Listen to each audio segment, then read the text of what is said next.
E aí, pessoal, Rafinha falou, exatamente, e tem Grêmio no assunto. Vamos discutir ponto a ponto do que a gente pôde tirar dessa entrevista. César Cidade Dias falando de Grêmio aqui no YouTube, papo de gremista para gremista, sem antes lembrar que o OneXBet está de volta ao canal com jogos por todo mundo. Você tem que apostar, você tem que fazer parte do time OneXBet. E lembrando, no link abaixo, tanto na descrição do vídeo como no primeiro comentário, você tem um código promocional Cidade Dias. Pega esse código e no seu cadastro, quando você fizer e utilizar esse código, o que você depositar, você receberá em dobro. Cidade Dias é o nome do código. Dê essa moral pro canal. O OneXBet está de volta. Gente, Rafinha, o lateral direito, que virou discussão e que a gente tem muito assunto desde o momento em que se discutiu aqui a possibilidade de ele vir para o Grêmio. Vocês viram aí tanto enquete no YouTube como no meu Twitter e também lá no Instagram, que a torcida está dividida com isso. E hoje ele deu uma entrevista que me parece pontual e que chega no Grêmio e fecha um pouco esse assunto que a gente está tratando há algum tempo, que o Grêmio nega, mas que muitas informações acabam se sucedendo por aqui. Segundo o Rafinha, com a desistência do Flamengo, a partir de hoje, os empresários estão liberados para procurar outros clubes. Ele admite que no Flamengo fechou a porta e que a partir de agora, sim, pode abrir outras negociações. Abre aspas. Quero ir para um clube onde eu tenha a projeção de ser campeão. Quero um projeto que vise ganhar títulos, pois tenho essa ambição na carreira. A ambição do Rafinha, natural. Ele falou que não negociou com ninguém, pois estava dando prioridade ao Flamengo. Segundo ele, recebeu propostas de clubes brasileiros e do exterior, mas não levou adiante, pois a prioridade era, de fato, o clube carioca. Acho interessante aqui essa parte quando ele diz o seguinte: a parte financeira não foi o problema. Segundo o Rafinha, ele disse que foi vítima de uma guerra política interna do Flamengo, então não foi a questão financeira que foi amplamente divulgada. E aí entra o Grêmio.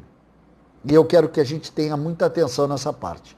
Ao ser questionado se Renato ligou para ele, que é a grande informação daqui, que o Renato tinha falado com ele, que o presidente Romildo e a direção não queriam, e que o Renato teria insistido, ligando para ele, dizendo: eu me entendo depois lá com o Grêmio, que é a tal queda de braço, lembrada pelo Meneghetti, lembrada pelo Vaguinha, pelo JB, ele riu e disse que não era momento para falar nisso.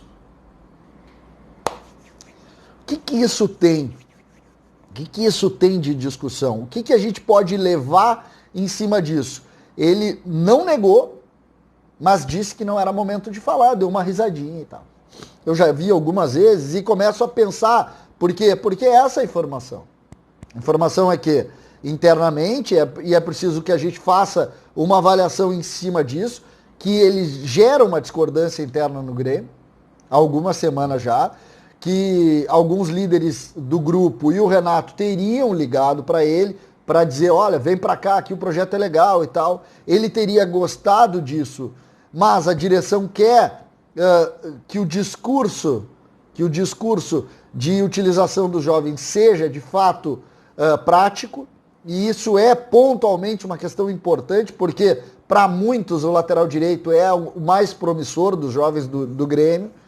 Então esse é o ponto de discordância mais forte nessa relação, a gente não pode tirar, e eu acho tão legal esse ponto, e eu não vejo problema nenhum em discutir isso, porque a própria torcida está dividida. A própria torcida nesse momento está dividida com relação a isso. É só olhar as enquetes que a gente discutiu no início desse vídeo. As pessoas estão. E a discussão é essa. A direção não quer porque vai contrariar a política do discurso. Né? O Rafinha tem 35 anos e isso breca um pouco a ascensão do Wanderson. A gente sabe. Aí vai se dizer: mas ele vai ensinar o Wanderson. Claro que vai. Se perguntar para o Wanderson, talvez até o Wanderson diz: vem que vai ser bom para todo mundo. Mas existe isso. Existe essa discussão. E eu não vejo problema nenhum nessa discussão. Eu não vejo problema. Eu não gosto é quando expõe tanto o dirigente, né? Ou no caso o presidente Romildo, né? E discutindo isso, a gente descobriu algo também importante, que não existe entrave na parte financeira do Rafinha com o Grêmio. Não é esse o problema do Grêmio com relação a isso. A discussão, ela é toda conceitual, é em cima da idade elevada do Rafinha e a não utilização ou a trava ou a diminuição do espaço do jovem Wanderson, que é, como eu disse, um dos mais promissores das categorias de base do Grêmio.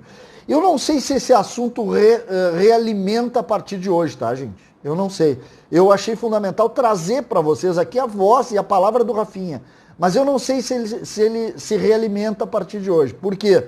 Porque o Grêmio tem sido muito enfático em não trazer, pelo custo, pelo que entende como prioridade. É sempre bom, quando a gente fala nisso, a gente lembrar do que disse o presidente Romildo. As prioridades são um primeiro volante, um meia, 2 atacantes. Um primeiro volante, 2 atacantes. Um primeiro volante, um meia e um atacante.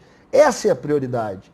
E se a gente olha o que aconteceu de oficial no Grêmio até agora, porque o Rafinha, o Grêmio sequer admite que houve qualquer discussão oficial. Ah, mas o Renato falou assim, mas oficialmente pelo Grêmio, pela diretoria, ninguém falou. E o próprio Rafinha hoje disse, eu não falei com ninguém. Fizeram propostas, mas nada andou. O próprio Rafinha confirmou isso. Agora, o Renato pode ter dito, e aí, vamos lá, quando abrir a coisa no Flamengo, a gente quer entrar. Pode ter dito. O Renato vai pedir para o Grêmio a partir de agora? Também pode acontecer. Só que, de fato, a gente precisa buscar o que disse o Grêmio oficialmente. E o Grêmio fala no primeiro volante, que é Rafael Carioca, com possibilidade de Jailson. Fala no homem, um dos atacantes, que seria o Douglas Costa, que é o sonho do Grêmio, é o sonho do presidente, o sonho dos torcedores, que a gente sabe que tem muita água para passar, em razão do valor, aquilo que a gente já está cansado de falar. E aí a gente tem outras situações que me referem, que me colocam mais em cima de nomes que a gente ainda não conseguiu descobrir.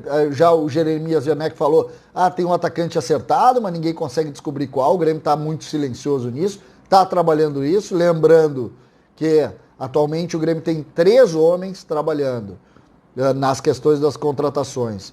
O presidente Romildo, o Carlos Amodeu e o Renato Portaluppi. Em tese, 3 homens trabalhando nisso. O Renato fazendo as ligações para os jogadores quando o Grêmio define, o Amodeu e o presidente Romildo escolhendo e discutindo nomes e, obviamente, colocando o Renato na discussão e, obviamente, fechando com as questões financeiras. A questão do Rafinha, não sei se reabriu, mas que ele abriu um caminho agora para dizer agora eu vou discutir, isso ele abriu na entrevista de hoje. E ficou claro para todos que ele falou sim com o Renato e que essas coisas acabam fechando com as informações que se tira por aqui. O Grêmio não discutiu, mas o Renato de fato falou com ele. César Cidade Dias, falando de Grêmio aqui no YouTube.